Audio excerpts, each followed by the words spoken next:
some guys though, man, they'll be like, I'm doing a project, and the next 20 songs they do that's what's going on that project, and I'm like, I don't work like that because I have access to a studio, so like, I kind of spoil myself with how I work. You know what I'm saying? Yeah, most definitely. I think that it really helps out that you're able to do all that. Plus, you do a lot of video work too. I got videos for Placebo already done. Like they're already done and ready to come out. You know, like it's like I just told you about a few projects I'm working on, and that I literally just did a full mixtape over the weekend, right? But like I have like 5 projects that could be albums or whatever. Just I'm not sure what they're gonna be. I got a hook. I call myself Captain Hook sometimes, just joking. So like I got a bunch of folders called Captain Hook. I know one of them has like 60 hooks in it that are like recorded, mixed, mastered, placed where they go on the song. There's no verses. They're just kind of like waiting for me to like send out or jump on or fucking utilize in some way, shape, or form. Right. It's kind of like I have too much music. I get like hell as ago. I started saying like I get how Tupac is still putting out songs. Like I know how he did it. Or like Right.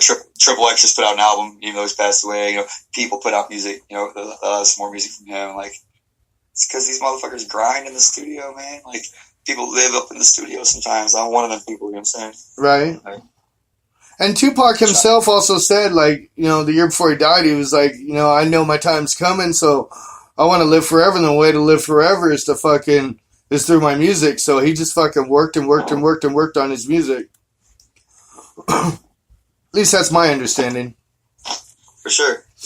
Just songs on songs, man. Like here's Placebo. I don't mind. I'll leak the list here soon. Like, you know, but done. But anything Red, you know, is just an album style. Like 13 Spades has an album coming. Yeah. Me and Dookie got a collab album coming that we haven't necessarily like slapped out there. I think I just leaked it a little bit by telling you that. Hey, surprise. Yes, call this interview a surprise. So we'll act like it's a surprise when we announce it. Right.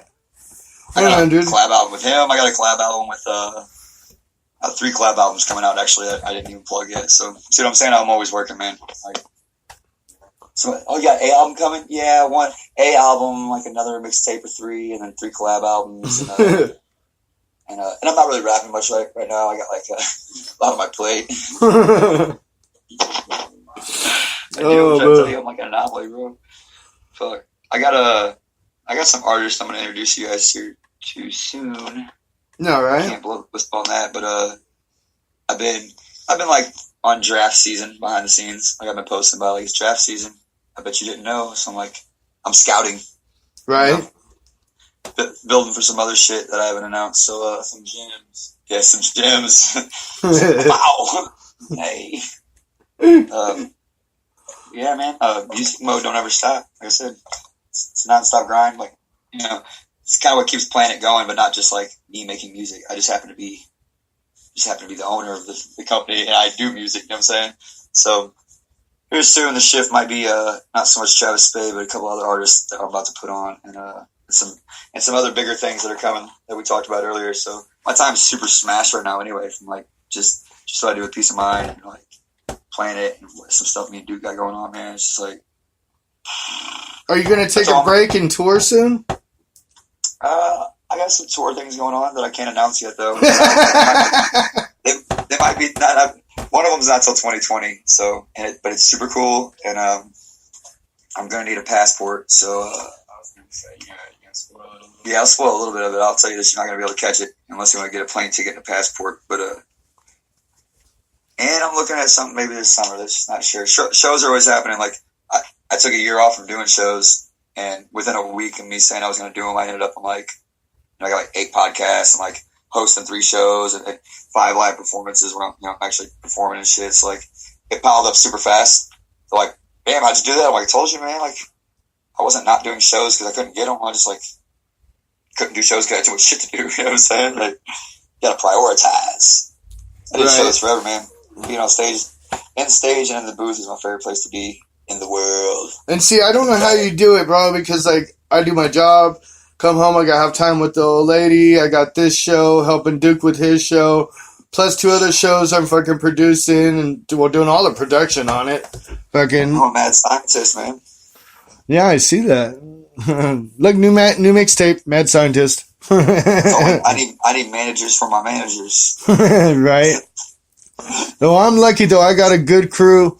All people I fucking love, adore. Like just everybody I get my advice from and shit. You know, from King Do to you. Like I don't really mention you by name, but I'm like I got my ace in the hole.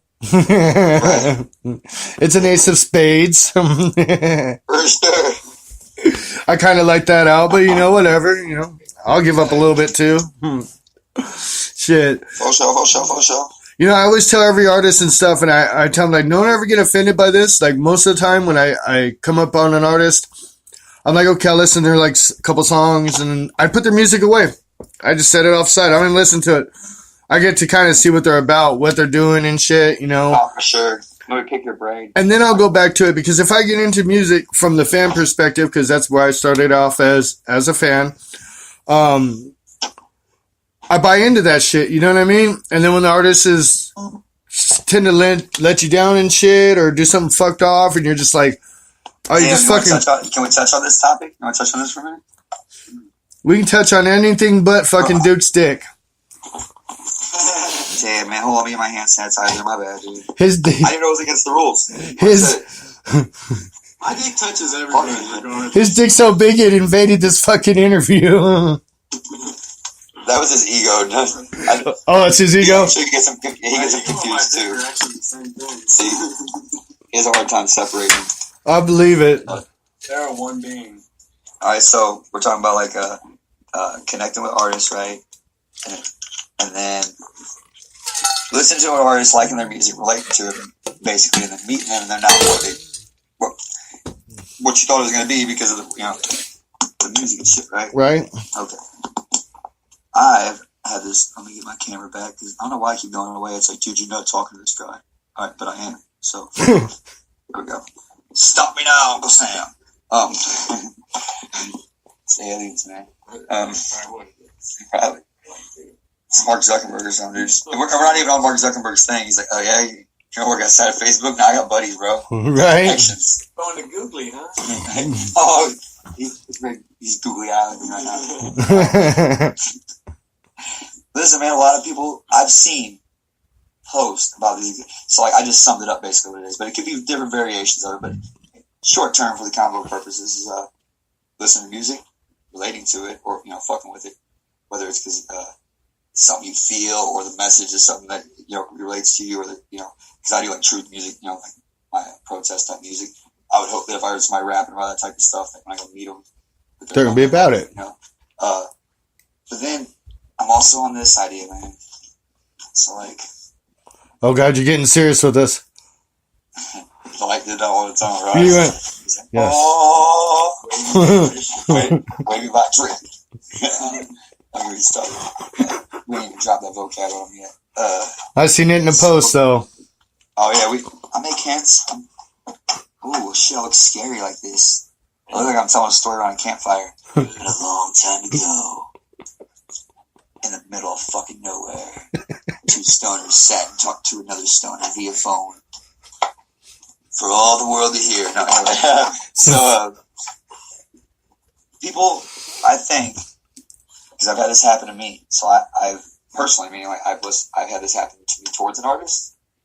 I've had it happen to me as an artist. You know what I'm saying? And I've also like let's stick a pin in that for 2 seconds because this is related.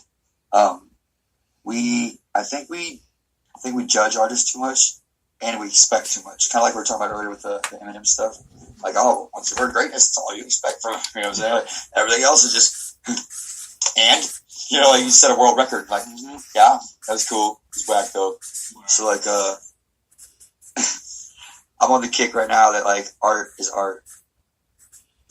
Art is art. So like,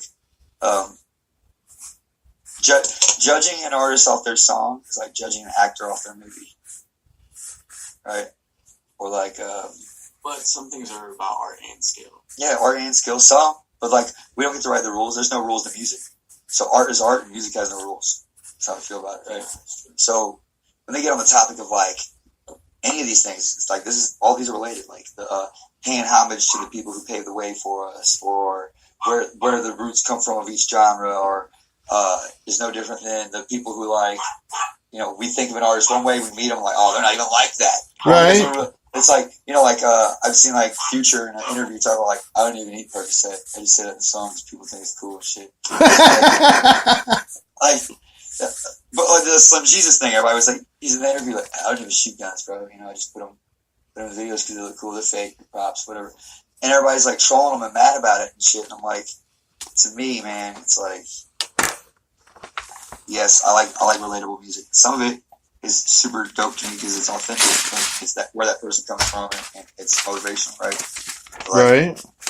I also watch movies that are completely fictional and played by people. You know what I'm saying? And when these people play those characters on the screen, if I meet Samuel L. Jackson in person and he's not snakes on a plane, I'm not gonna be mad.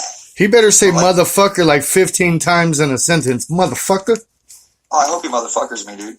I expect him to get him to. Right? But like, I'm just saying, like, so like, I have a couple friends who hang out with quite a few celebrities or big artists and stuff, and they even said that, like, hey man, if you like your favorite artist, like, whoever your favorite artist is, just don't meet them then. If you want to keep liking their music, because there's a 9 out of 10 chance that you're not gonna like them afterwards. You know what I'm saying? Like, I was like, that's a good way to take it with a giant grain of salt. You know? No, most definitely. I've had people meet me like, dude, you're not even about the shit you say you're about. What you mean, bro? You know, like, because I'm not out here like shutting shit down, protesting every day, or like, you know, there's no. Your clothes aren't 100% hemp right now. Right. Yeah. Oh, dude, how are you gonna fucking be green and you're gonna have 100% organic and hemp shirts on and stuff, man? You don't love the environment, bro. You don't really love the environment, though. I've seen like you that. smoke out of a Pepsi can Right. It's all like and the didn't same recycle person. it. It's like us meeting an artist and like, yeah, they're just like a total dick and all they ever rap about is love or something. You know what I'm saying? Or like, they've never been in the hood one time. They live in a gated community in fucking, you know, upper New York, that they ain't ever seen the hood and they're rapping about the hood. Well, does the music still make you feel the same? Yes? Okay. Mission accomplished. You know what I'm saying? Like, Right, that's a good way of looking maybe the at it. mission wasn't for you. Sometimes I don't. Somebody was critiquing a song the other day, and I was like, "Hey, man, don't take this the wrong way. I'm not being a dick, but I don't fucking care." And they're like, "What? What do you mean? Like, you want me to like help you out with the song?" I'm like, "No, like, because that would mean that I was making it for everybody. Like, I don't make music for everybody. I just make music, and it's grown to whatever it is now. To, Right. like, be where people can listen to it. So like, I love tips from like engineers. Like, I love advice. Like, hey, sometimes it's I just painted a picture, aka a song, and you can stare at it, aka listen, or not. It's okay. Right. Sometimes it's a stick figure, sometimes it's a Picasso, sometimes it's a fucking 3D movie. Sometimes it's a Right. hit, sometimes it's bullshit, sometimes it's a freestyle, but it's just an outlet, and I share it. So it's not always about following a rule or being a certain way. Or like, people talk about like bringing hip hop back or what happened to real rap, this, that, and the other. And I hit them with this test this week. I was like, all right, take Bone, Biggie, and Pac, right? Pick 3 songs, any 3 songs basically, and in a few words, just write what that song's about. But you can't give the song away. So like, say like, I picked a Bone song, and like say, or Tupac song, Hit 'Em Up, right? Yeah. Hit 'Em Up's about killing somebody. That's it. It's about hitting up Biggie. We'll just say the simplest words. It's about killing somebody. Yeah. You can be like, I'm not going to kill you, but I'm going to have my little homies do it. And fuck your Right. bitch. right, exactly. That's And you what the can't song's sleep about. on my couch. And then Bone, I picked a Bone song, and I was like, well, it's about smoking weed. It's a whole song about smoking weed. And it's easy, right? So like, I was like, now write these things down on a piece of paper, and then pick like 3 mumble rappers or something, right? Or some of these rappers that are like hate on us, right? And do the exact same test. Now, don't write nobody's names on any of them. Put them in a bucket, mix them up, pull them out, and tell me who's who. 'Cause Right. I bet you can't. You know what I'm saying? No. Good point. Good point. We try to slap nostalgic shit as if there was this great age where everything was okay, like music was this like thing that was perfect and all holier than art thou. And like, nah, motherfucker, it was just an older version of what the fuck we're doing right now, and they didn't know what the fuck they were doing either. You know what I'm Right. saying? Like, and there's no rules. So like, No. I love the artists that like help me, inspire me to do art. But like, I had a debate with somebody the other day because they're like talking about, if you're gonna learn how to make beats and music, you should definitely learn the history of where it all comes from. And this, that, and the other. I'm like, whoa, what? Do you want to become a teacher in these things? Like, or is this something you're truly interested in? The guy's like, no, like, because there's three-way conversation. I was like, Yeah. oh, don't waste time. Then go get a keyboard, go start slamming on it right now.